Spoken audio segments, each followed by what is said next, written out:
Bakıdakı Rus gimnaziyasının 3-cü sinifində biz 40 şagird idik. 30 nəfər müsəlman, 4 erməni, 2 polyak, 3 sektant və 1 nəfər Rus. Ehtiramla sakitcə oturub, Professor Saninin şəhərimizin qeyri-adi coğrafi vəziyyəti barədə dediklərinə diqqətlə qulaq asırdıq. Avropa qitəsinin təbii sərhədləri şimalda Şimal Buzlu okeanından, qərbdə Atlantik okeanından və cənubda Aralıq dənizindən keçir. Avropanın şərq hüdudları Rus imperiyasının içərisindən keçərək Ural boyunca aşağı enir. Xəzər dənizini ikiyə bölür və Zaqafqaziyadan keçib gedir. Bax, bu məsələdə elm hələ son sözünü deməmişdir. Məsələn, bəzi alimlər Qafqaz dağlarının cənubundakı ərazini Avropaya daxil edirlər. Başqaları isə belə fikirdədirlər ki, bu ərazi də xüsusilə mədəni cəhətdən inkişaf elədiyi üçün Avropaya aid edilməlidir.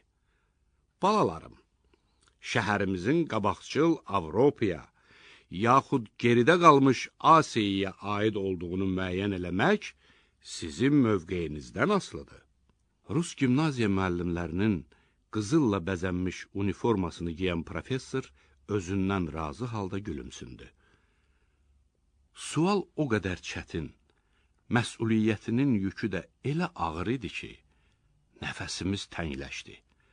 Sonra ən dal cərgədə oturan Məhəmməd Heydər əlini qaldırıb dedi. Bağışlayın, cənab professor, biz Asiyada qalmaq istəyirik. Bərk bir qəhqəhə qopdu. Məhəmməd Heydər ikinci dəfə idi ki, 3-cü sinifin partasında otururdu və Bakı Asiyaya aid olduqca onun 3-cü ildə eyni sinifdə qalması üçün hər cür ehtimal var idi.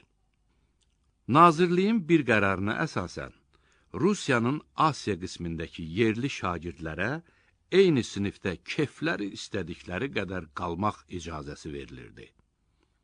Professor Sanin alnını qırışdırıb, deməli belə Məhəmməd Heydər, sən Asiyada qalmaq istəyirsən? Bir çıx qabağa. Bəs öz fikrini əsaslandıra bilərsənmi? Məhəmməd Heydər qabağa çıxdı. Qıpqırmızı olmuşdu. Dinməz söyləməz dayanmışdı. Onun ağzı açıq, alnı qırışmış, baxışları isə mənasız və axmaq sayağı idi. 4 erməni, 2 polyak, 3 sektant və 1 Rus onun axmaqlığından həzz aldıqları bir anda mən əlimi qaldırıb bəyan elədim ki, cənab professor, mən də istəyərdim Asiyada qalım. Əli xan Şirvanşir, sən də? Yaxşı, çıx qabağa. Professor Sanin alt dodağını qabağa uzadıb, onu Xəzər dənizinin sahillərinə gətirib tullayan bəxtinə daxilində lənət oxuyurdu. Sonra öskürüb ağır tərzdə dedi. Heç olmasa sən öz fikrini müdafiə edə bilərsənmi? Bəli, mən Asiyada özümü lap yaxşı hiss eləyirəm. Belə. Yaxşı, bəs sən heç olmasa bircə dəfə əsl vəhşi bir Asiya ölkəsində, misal üçün Tehranda olmusan? Bəli, keçən yay. Aha, bəs orada Avropa mədəniyyətinin böyük nailiyyətlərini, məsələn, avtomobili gördünmü? Bəli, özü də lap böyüyünü, 30 nəfərlik və daha böyüyünü görmüşəm. Onlar şəhərin içində deyil, bir məntəqədən o biri məntəqəyə işləyirlər. Dediyin avtobuslardır və onlardan dəmir yolu çatmadığı üçün istifadə olunur. Buna gerilik deyərlər. Otur yerinə, Şirvanşir. Sinifdəki bütün Asiyalılar sevinir, baxışları ilə mənə əhsən deyirdilər. Professor Sanin dilxor halda sustu. Onun vəzifəsi öz şagirdlərindən əsl Avropalılar yetişdirmək idi. Bəs sizlərdən kim, məsələn, Berlində olub? Deyə o birdən-birə sual verdi. O gün Saninin bədbəxt, uğursuz günü idi. Sektant Maykov əlini qaldırdı və bildirdi ki, lap balaca vaxtında Berlində olub. Boğanaq və qorxunc bir metronu, gürültülü qatarı və anasının onun üçün səliqə ilə hazırladığı qaxac edilmiş donuz əti ilə çörəyi yaxşı xatırlayırdı. Biz 30 müsəlman dərindən qəzəblənmişdik. Seyyid Mustafa isə hətta icazə istədi ki, eşiyə çıxsın. Çünki donuz əti sözünü eşidən kimi onun ürəyi bulanmağa başlamışdı. Bununla da Bakı şəhərinin haraya aid olması məsələsinə dair diskussiya bir dəfəlik həll olundu. Zəng çalındı. Professor Saninin ürəyi yüngülləşdi və o sinfi tərk elədi. Biz 40 nəfər şagird də tələsik bayra çıxdıq. Bu böyük tənəffüs idi və hər kəsin 3 imkanı var idi. Həyətə qaçıb qonşuluqdakı Realni gimnaziyasının şagirdlərini qızılı düymə və qızılı kokartlarından ötürü döymək idi. Çünki bizim düymə və kokartlarımız gümüş idi. İkinci imkan, bir-birimizlə bərkdən tatarca, yəni Azərbaycanca danışmaq idi. Çünki ruslar bu dili başa düşmürdülər və bir də ki, məktəbdə bu dildə danışmaq qadağan idi. Üçüncü imkanda tələsik küçənin o tayına, müqəddəs Kraliça Tamaranın qız gimnaziyasına getmək idi. Mən axırıncını seçdim. Qızlar mavi uniforma donlar və ağ döşlük geyib bağçada gəzişirdilər. Xala qızım Ayşə mənə əl elədi. O, Nino Küpiyani ilə əl-ələ verib gəzişirdi. Nino Küpiyani isə dünyanın ən qəşəng qızı idi. Mən coğrafiya dərsindəki döyüşlərimdən qızlara danışanda, dünyanın ən gözəl qızı, dünyanın ən gözəl burnunu qırışdırıb dedi. Əlixan, sən axmaqsan. Allaha şükür ki, biz Avropadayıq. Əgər Asiyada olsaydıq, mən gərək çoxdan çadırı örtəydim. Sən də mənim üzümü heç görməzdin. Mən məğlub olduğumu boynuma aldım. Bakı şəhərinin mübahisəli coğrafi vəziyyəti məni dünyanın ən gözəl gözlərindən məhrum elədi.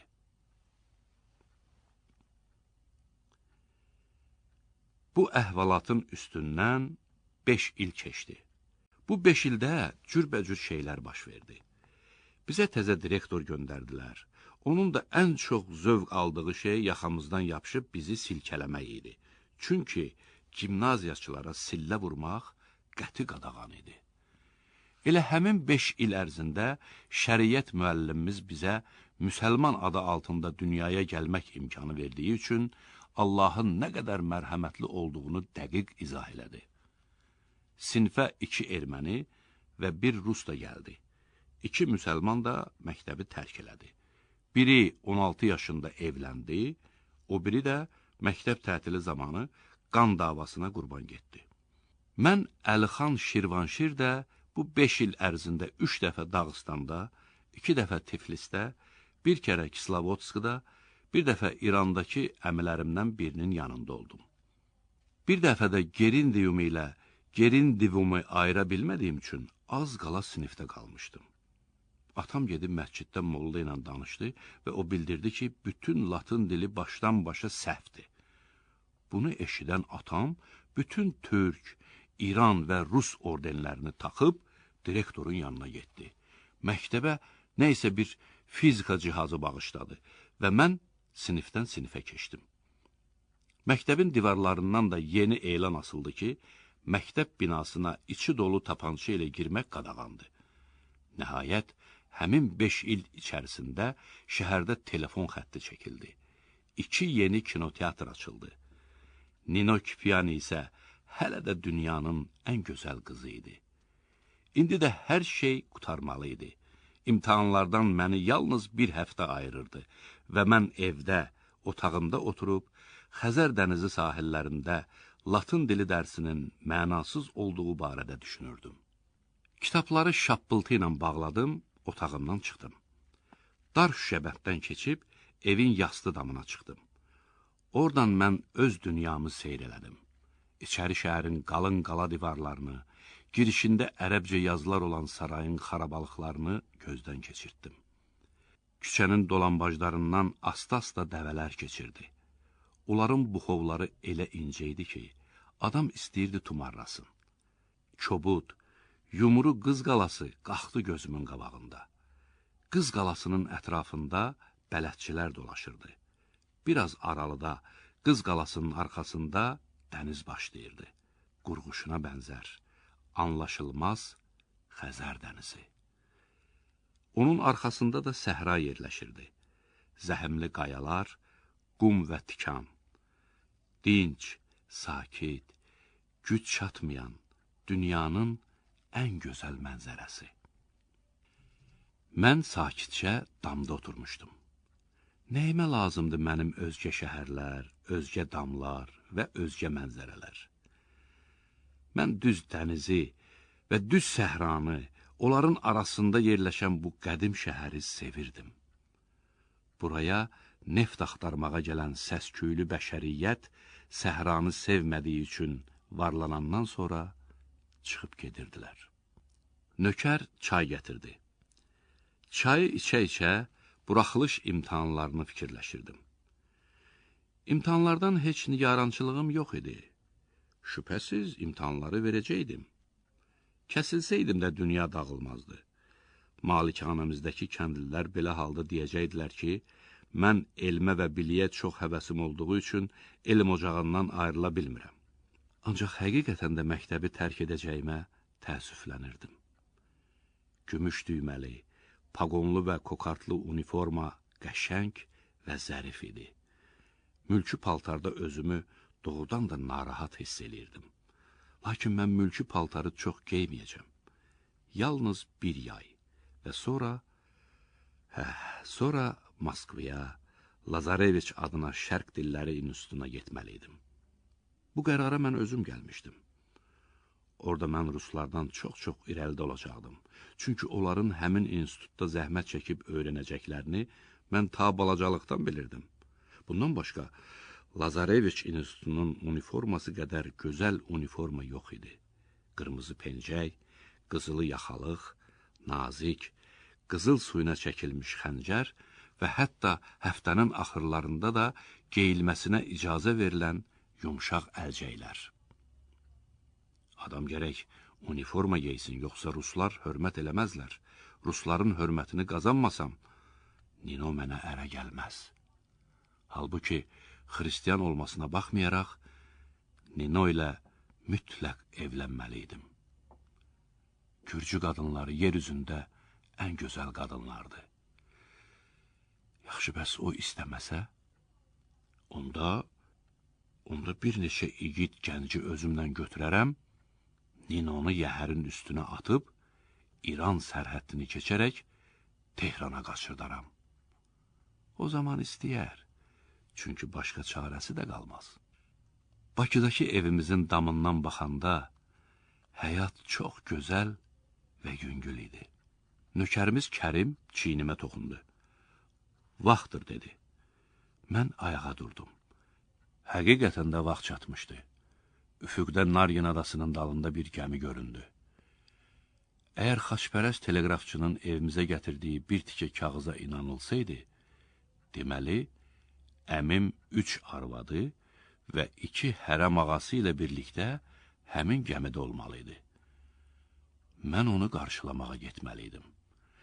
Tələsik pilləkənlərlə aşağı düşdüm. Fayton gəldi və cəld yerindən tərpənib səsküylü limana doğru yönəldi. Əmim adlı sanlı adam idi. Nəsrəddin Şah mərhəmət göstərib, ona Əs-Səd Əd-Dövlə, səltənətin aslanı fəxri adını vermişdi. Əmimə başqa adla müraciət eləmək olmazdı. Onun 3 arvadı çoxlu nökəri, Tehranda sarayı və Mazandıranda iri malikanələri var idi. Bakıya o, arvadlarından ötürü, xüsusilə ən cavanı olan Zeynəbə görə gəlirdi. Zeynəbin 18 yaşı var idi və əmim onu o biri arvadlarından çox istəyirdi. Zeynəb xəstə idi, uşaq olmurdu. Əmim də elə ondan uşaq istəyirdi. Bu məqsədlə Zeynəb Həmədana da getmişdi. Orada səhranın ortasında qırmızı daşdan yonulmuş, sirli baxışı olan bir aslan heykəli var idi. Bu heykəli artıq adları da az qala unudulan qədim padişahlar qoymuşdular. Əsrlərdən bəri qadınlar bu aslanın yanına gedir, onun nəhəng üzünü öpür, analıq və uşaq sevinci həsrəti ilə gözləyirdilər. Yazıq Zeynəbə bu aslan da kömək eləməmişdi. Kərbəla dərvişlərinin duası və tilsimi, Məşhəd ərənlərinin olsunları və həyatın bütün şeylərindən xəbərdar olan Tehran qarlarının sirli sənətləri də onu sevindirə bilməmişdi. Buna görə də əmim Zeynəbi Bakıya gətirirdi ki, yerli müdriklərin nail ola bilmədiklərinə, qərb həkimlərinin məharəti sayəsində nail olsun. Zavallı əmim. O sevmədiyi və qoca olan iki digər arvadını da özü ilə gətirməli idi Bakıya. Adət belə tələb edirdi. 1, 2, 3 və 4 arvad ala bilərsən, amma onların hamısı ilə eyni cür rəftar eləməlisən. Eyni cür rəftar eləmək isə o demək idi ki, hamısına eyni şeyi təklif eləməlisən. Məsələn, Bakıya səyahət kimi. Qanuna görə bunların mənimlə heç bir əlaqəsi yox idi. Qadınlar Əndəruna, evin daxili qisminə aiddirlər. Ədəbli kişi qadınlarından danışmaz, onlar barədə sual verməz və onlara salam da yollamaz. Onlar kişinin kölgəsidir. Hətta çox vaxt onlar belə kölgədə özlərini yaxşı hiss eləyirlər. Bu da yaxşı və ağıllı bir işdir. Bizdə bir zərb məsəl var. Qadının ağlı toyuq tükü qədərdir. Ağlı olmayan məxluqlara nəzarət eləmək lazımdır. Yoxsa həm öz başlarına, həm də başqalarının başına bəla gətirərlər. Mənim fikrimcə, bu ağıllı qaydadır. Balaca gəmi körpüyə yaxınlaşdı. Tüklü və enli sinəsi olan matroslar nərdivan qoydular. Sərnişinlər bayra cumdular. Ruslar, ermənilər, yəhudilər torpağa ayaq basmağa elə tələsirdilər ki, elə bil hər dəqiqə onlar üçün qiymətli idi. Əmim hələ çıxmırdı. O həmişə deyərdi ki, tələsmək iblis işidir. Buna görə də bütün sərnişinlər gəmini tərk eləyəndən sonra səltənət aslanının zərif boybuxunu göründü. Onun əynində astarı ipəkdən olan əba, başında qara rəngli, yumru, balaca xəz papaq və ayağında başmaq var idi.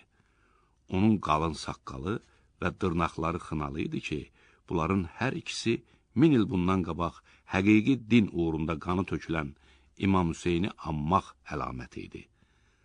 Onun yorğun balaca gözləri vardı, asta-asta hərəkət eləyərdi. Onun ardınca isə həyəcanı açıqca duyulan, təpədən dırnağa qədər qara çarşaba bürünmüş 3 bədən, əmimin arvadları gəlirdi. Arvadların dalınca da hərəm ağalar addımlayırdılar. Biri bilikli simaya malik idi. İkincisinin tamamilə qurumuş kərtənkəliyə bənzər sifəti var idi. Üçüncüsü də balaca boy, amma öz ağasının namusunun qarolçusu olmaqdan qürurlanan bir adam idi. Əmim yavaş-yavaş nərdivandan keçdi. Mən onu qucaqladım və ehtiramla onun sol çiynini öpdüm. Əslində küçədə buna o qədər də ehtiyac yox idi. Arvadlarına isə heç göz ucu da baxmadım. Biz faytona çıxdıq. Arvadlar və hərəmağalar da ardımızca gələn üstörtülü faytonda oturdular. Elə bir möhtəşəm mənzərə idi ki, mən faytonçuya yolu uzadıb bulvardan keçməyi əmr elədim. Qoy şəhər əhli əmmin zənginliyinə heyrət eləsin. Nino da bulvarda dayanıb, gülər gözləri ilə mənə baxırdı. Əmim alicənablıqla saqqalını tumarladı.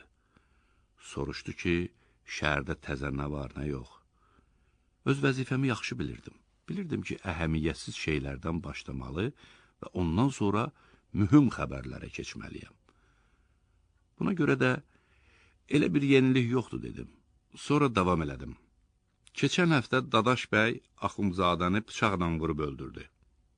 8 il bundan qabaq Dadaş bəyin arvadını qaçırtmasına baxmayaraq, Axundzadə şəhərə qayıtmışdı. Elə gələn gün Dadaş bəy onu bıçaqladı. İndi polis onu axtarır, amma tapa bilməyəcək.